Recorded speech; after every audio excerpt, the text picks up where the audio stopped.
नाम जप में कभी कभी जब स्वाद नहीं आता तो वो भक्त व्याकुल होकर भगवान का आश्रय लेता है। प्रभु प्रभु, हे दीन बंधु बचाओ, मन नीरस हो रहा है, कहीं भोगों में न चला जाए। हे नाथ, मैं आपकी शरण में हूं। हे करुणा में प्रभु, आप शरणागत वत्सल हैं।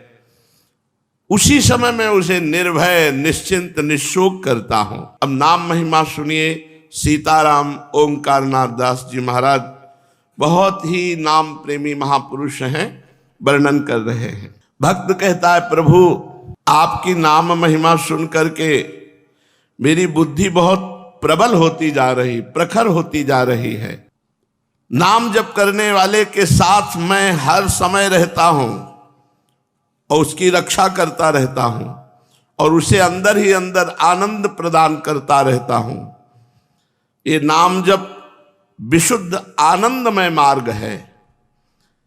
जिस दिन से मनुष्य नियम ले लेता है कि अब सब साधन छोड़ दिया, अब तो नाम जप केवल करते हैं, उसी दिन से भगवान उसकी जिम्मेवारी स्वीकार कर लेते हैं। तो प्रभु मुझे भक्त बनना है, कृपा करके वो सतमार्ग बताइए जिससे मैं विशुद्ध भक्त बन जाऊं भगवान का। तो बताया ना, नाम जप करो, सदा सर्वदा अविरत निरंतर नाम जप करो। केवल सदैव नाम लेने से मेरे विशुद्ध भक्त बन जाओगे।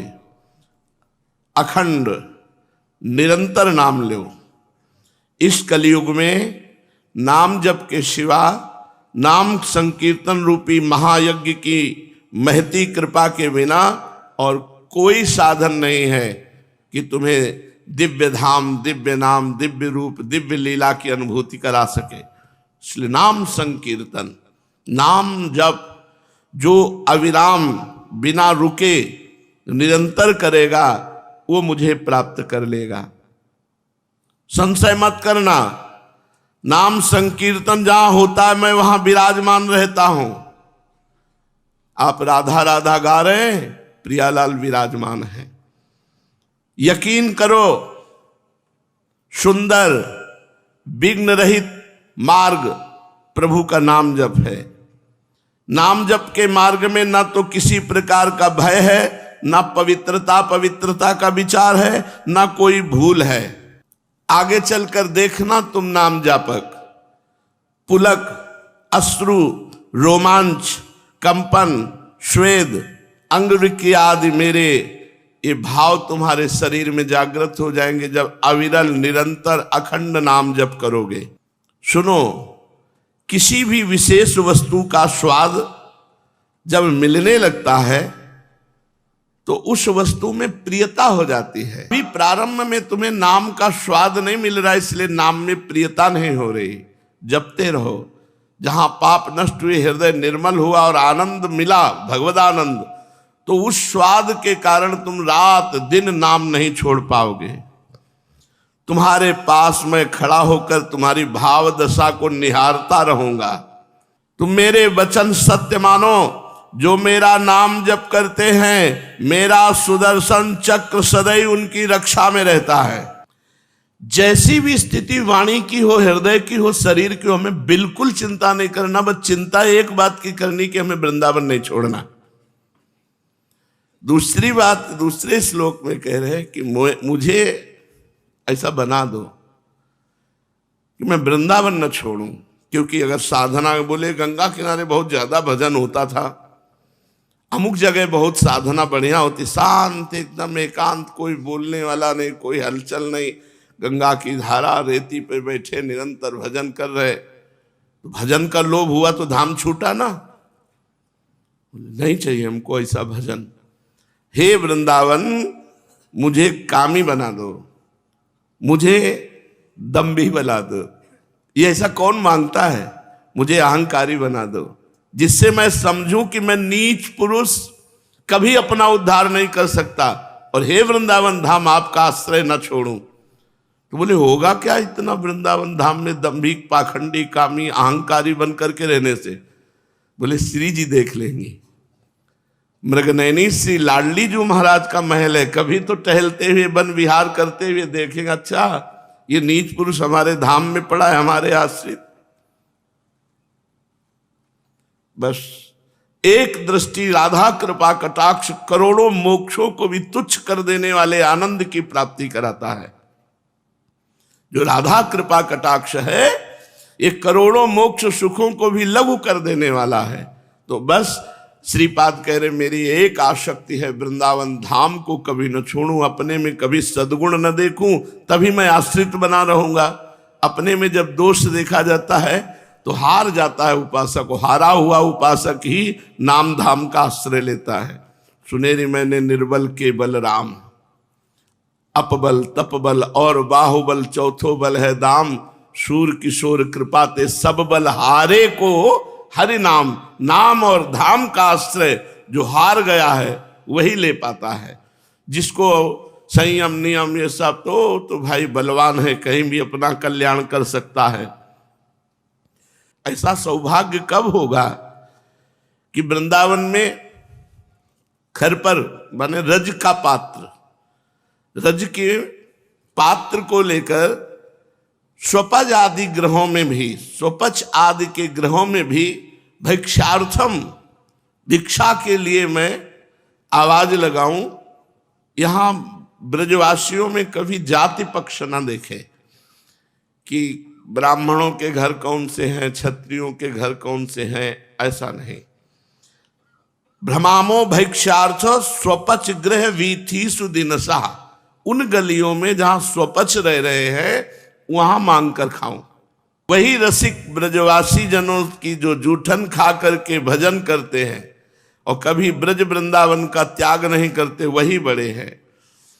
भला ऐसा सौभाग्य हे हरि कब मुझे मिलेगा कि रज का पात्र हाथ में लेकर के वृंदावन के स्वपच की गलियों में आवाज लगाते हुए जो उनकी जूठन टुकड़ा मिले उसी से उदर पोषण करते, खूब राधा माधव का चिंतन करते हुए वृंदावन वास हो। मैं समझता हूं कि पूर्वकृत पुण्यों से लाभ नहीं मिलता।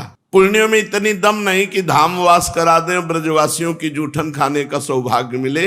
ये तो केवल लाडली जू की कृपा से, जिनको वृंदा विपिन है कृपा तिनई की होए, वृंदावन में तबई तो रहन पाई है सोए। तो हे हरि हम पर ऐसी कृपा करो कि मैं हाथ में खपरा लेकर रज का पात्र लेकर के ब्रजवासियों की जूठन मांग कर खाऊं और निरंतर आपके भजन में रहूं। चाहे जिस प्रकार शरीर की स्थिति हो, कभी वृंदावन के बाहर, ये बहुत बड़ी सिद्धि है। आना जाना बंद तो आना जाना बंद, वृंदावन में आना जाना बंद। अब तो अखंड वृंदावन वास, तो हो गया मोक्ष, कल्याण हो गया। और कहीं भजन कर रहे हो रसिक पद्धति से, आचार्य पद्धति, तो श्री जी की दुर्लभ सेवा पद्धति हृदय में प्रकाशित होगी और सेवा भाव के लिए भाव तनु सहचरी रूप मिलेगा, उसी से दिव्य सेवा बनेगी। सब कुछ हमें तो बन गया, हमें वृंदावन वास मिल गया, सब कुछ बन गया। अब तो जैसे राजा का राजकुमार, ऐसे आनंद लो। भरोसा आश्रय दृढ़, अब कोई चिंता का विषय नहीं है। श्रीपाद प्रबोधानंद जी महाराज जो आज 3 श्लोकों में वर्णन हुआ, हम कैसे हैं हमें इसकी चिंता नहीं। हम वृंदावन के आश्रित हैं, प्राण निकलेंगे तो वृंदावन में निकलेंगे, चाहे जितना भयानक कष्ट हो, चाहे जैसी बुरी परिस्थिति हो, हम वृंदावन को नहीं छोड़ेंगे। और हे प्रभु मुझे ऐसा नीच बना दो कि मेरे में कोई सद्गुण है ऐसा कभी भाव ही ना आवे, और हम वृंदावन के आश्रित रहे कि वृंदावन से ही मेरा परम कल्याण परम मंगल होगा। धाम महिमा सुनी, भगवान अपने भक्त की दशा का स्वाद लेते हैं।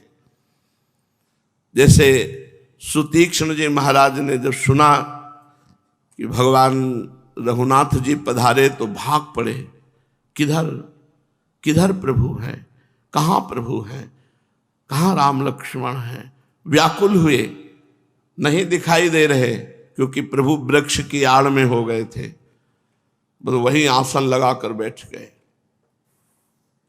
पूरे शरीर में ऐसे रोमांच हो रहा है जैसे कटहल में कांटे होते ना ऊपर, फल में, कटहल के फल में जैसे ऐसे, तो ऐसे पुलक शरीर पनस फल जैसा, मुनि मग माझ अचल होए वैसा, पुलक शरीर पनस फल जैसा। रास्ते में ही आसन लगाकर बैठ गए और ऐसे शरीर पुलकित, भाव दशा उनकी, भगवान वृक्ष की ओट से भक्त की भाव दशा का आनंद ले रहे हैं। ऐसे कह रहे हैं, जब तुम अविरल नाम जप करोगे तुम्हारे पाप नष्ट होंगे, तुम्हारा हृदय निर्मल होगा, तब तुम्हारे अंदर ये भाव दशाएं आएंगी, पुलक, अश्रु, रोमांच, कंपन, स्वेद, अंग विक्रिया। उस समय मैं तुम्हारे साथ रहकर इस भाव दशा का स्वयं स्वाद लूंगा, तुम्हारे पास खड़े होकर तुम्हारा अंतरंग निहारता रहूंगा, मेरी ओर से अपार कृपा तुम्हारी ओर बहेगी, तुम्हारे अंदर व्याकुलता पैदा होगी, कातरता पैदा होगी, विरह पैदा होगा और धीरे धीरे मैं तुम्हें छू लूंगा, पास ही खड़ा हूं। पर जब रुदु सुश्रम राजन कृष्ण दर्शन लालसा, तो मैं तुम्हारा आलिंगन कर लूंगा। नाम लेते समय कभी कभी आनंद की अनुभूति नहीं होती, ये मेरी लीला है। प्रभु कह रहे, सुनो, मेरा आश्रय ग्रहण करने पर भक्त सदा के लिए निर्भय, निश्चिंत, निशोक हो जाता है। अम्बरीश जी ने कभी नहीं देखा था सुदर्शन चक्र को रक्षा में, कभी उनकी अनुभूति में नहीं था, लेकिन जब दुर्वासा जी ने कृत्या प्रकट की तो पीछे ही सुदर्शन चक्र जी थे, तुरंत प्रकाशित हो गए, कृत्या को भस्म करके दुर्वासा को त्रिभुवन में दौड़ाया। मेरे वचन सत्य मानो, जो प्रतिक्षण मेरा नाम जप करता है, हर समय सुदर्शन चक्र उसकी रक्षा में रहता है। मेरे अनंत पार्षद हैं, उनकी दृष्टि रहती उस भक्त पर जो मेरा नाम लेते हैं। देखो, अगर दृष्टि न रहती होती तो अजामिल के मुख से निकला नारायण और भगवत पार्षद आ गए। जो नाम उच्चारण करता है, भगवान के जय विजय और नंद आदि जितने भी पार्षद हैं, ये दृष्टि रखते हैं कि मेरे स्वामी का ये नाम जापक है, उसका अमंगल न हो जाए। मेरे पार्षद अदृश्य रहकर सर्वत्र भ्रमण करते हैं, और जहां मेरा भक्त मेरा स्मरण करता हुआ मिलता है तो उसकी आधि और व्याधि दोनों का नाश कर देते हैं। प्राकृतिक और शारीरिक जो भी कष्ट होते हैं उनको मिटा देते। कैसे मिटा देते? आनंद की अनुभूति कराकर। क्या तुम मेरी बात सुन पा रहे हो? निरंतर अखंड भजन, क्योंकि जीव का स्वभाव है भुलक्कड़। अभी सुना तो लग रहा है नाम ही जप करेंगे, थोड़ी देर बाद वो सब भूल जाएंगे। ज्ञान इंद्रियों को नाम के सानिध्य की आवश्यकता है। रसेंद्री, श्रवणेन्द्री, त्वगेंद्री, घ्राणेन्द्री, नेत्रेंद्री, नाम का ध्यान करो, नेत्रेंद्री लग गई। नाम को सुनो, श्रवणेन्द्री लग गई। नाम का रसास्वादन लो, रसेंद्री लग गई। नाम का आलिंगन करो, त्वगेंद्री लग गई। नाम ही में जो सौरभ है उससे ज्यादा नाम में है। हमारी पांचों ज्ञानेंद्रियां नाम में लग। प्रीतम, तुम किसी भी समय, किसी भी स्थान में, कैसे भी हो, केवल नाम पुकारो, केवल नाम। नारद जी, व्यास जी, सुखदेव जी, वाल्मीकि जी, वशिष्ठ जी, उद्धव जी, अक्रूर जी, गोपी जी, हनुमान जी, गोप भक्तगण, रूप जी, सनातन जी, बड़े बड़े सब ये महापुरुष जितने हुए, ये सब नाम के द्वारा, नाम के द्वारा। नाम अगर पकड़े रहे तो भगवान को दौड़कर तुम्हारे हृदय में प्रकाशित होना पड़ेगा। तुम नाम जप करो, नाम लेते रहो, हृदय की विकार की चिंता मत करो कि हमारे हृदय में काम आ रहा है, क्रोध आ रहा है, अरे बड़ा संसार का चिंतन हो रहा है, बड़ा विक्षेप पड़ रहा है।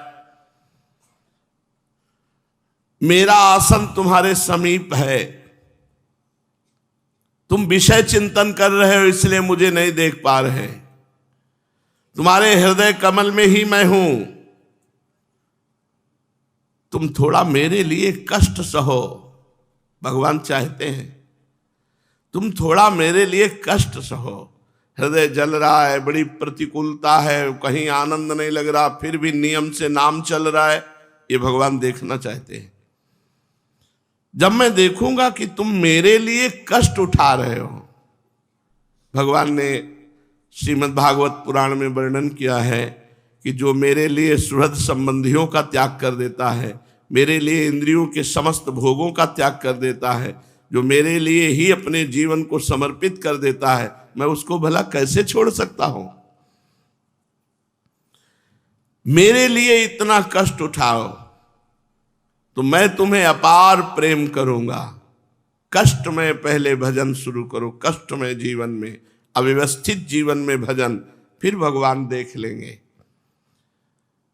दूर रहने वाले विषय चिंतन को, भोगने की इच्छा को उखाड़ फेंको नाम जप के प्रभाव से, फिर देखोगे भगवान की करुणा रूपी वज्र का प्रहार तुम्हारे पूर्व संचित अनेक जन्मों के गोदाम में हो जाएगा। वो सब भस्म हो जाएंगे। संचित कर्म, संचित कर्म भस्म हुए, प्रारब्ध भगवान के नाम के बल से भोग लिया, क्रियमाण सब भगवत स्वरूप है, इसलिए निश्चित भगवत प्राप्ति हो गई। अभिलाषा केवल मेरे नाम जप की करो। विचार करो कि वो सुंदर स्वर्णिम दिन कब आएगा जब मैं निरंतर नाम जप करूंगा, अंतर रहित, अविरल। हे प्रीतम, अनेक बार बतला चुका हूं, कह रहा हूं कि जिस दिन तुम्हारी जिह्वा पे मेरा नाम निरंतर चलने लगेगा, चाहे भले शुष्क हृदय क्यों न हो, तुम्हारे हृदय में मैं प्रेम को स्फुरित कर दूंगा। देखो, एक छोटी सी चींटी अपने अति लघु प्रयास से उस समुद्र को स्पर्श कर सकती है। वो छोटे छोटे पैरों से चले तो एक दिन पहुंच जाएगी। ऐसे ही मैं प्रेम समुद्र हूं, तुम छोटा सा प्रयास करके देखो मेरे लिए। अच्छा, उसको तो चल के वहां जाना होगा, यहां है कि समुद्र आपके पास आ जाएगा। बहुत प्रेम सागर, जहां प्रवाह मुड़ जाएगा और आपके हृदय की तरफ बढ़ जाएगा। जीव अगर चींटी की भी चाल से मेरी तरफ चले तो मैं पुकार कर कहता हूं, मैं उसके संपर्क में आ जाऊंगा, मैं उसके संपर्क में आ जाऊंगा। थोड़ा सा प्रयास करें भगवान की तरफ चलने का। मैं सबकी बात सुनता रहता हूं, लेकिन जो सच्चे हृदय से मेरा आश्रय लिए पुकार, उसी की सुन पाता हूं। भाव सुनी पुकारे भगवान नहीं सुनते, भाव पूरित पुकार भगवान तुरंत सुन लेते हैं। भाव का भूखा हूं मैं और भाव ही एक सार है, भाव से मुझको भजे तो भव से बेड़ा पार है। भाव बिन सुनी पुकारे मैं कभी सुनता नहीं, सुनते हुए भी। और भाव पूरित तेरी ही करती मुझे लाचार। ये भाव कहां से, बाजार में थोड़ी मिलेगा, ये नाम जब से आएगा। समस्त ब्रह्मांडों को मैं ऐसे देखता रहता हूं जैसे हथेली पर रखे हुए आंवले को तुम चारों तरफ देख सकते हो, ऐसे अनंत ब्रह्मांडों को भगवान देखते रहते हैं। नाम लेने वाले का कंठ से जब नाम स्पर्श होता है तो मैं दयार्द हो जाता हूं, द्रवित हो जाता हूं। अरे, ये मुझे पुकार रहा है, और उसके हृदय में प्रेम गंगा की धारा बहा देता हूं। इसलिए निरंतर नाम जप करो, चाहे जैसी परिस्थिति हो, नाम तुम्हारा परम मंगल कर देगा। श्रीपाद से धाम महिमा सुनी, सीताराम दास ओंकार नाथ जी महाराज से नाम महिमा सुनी।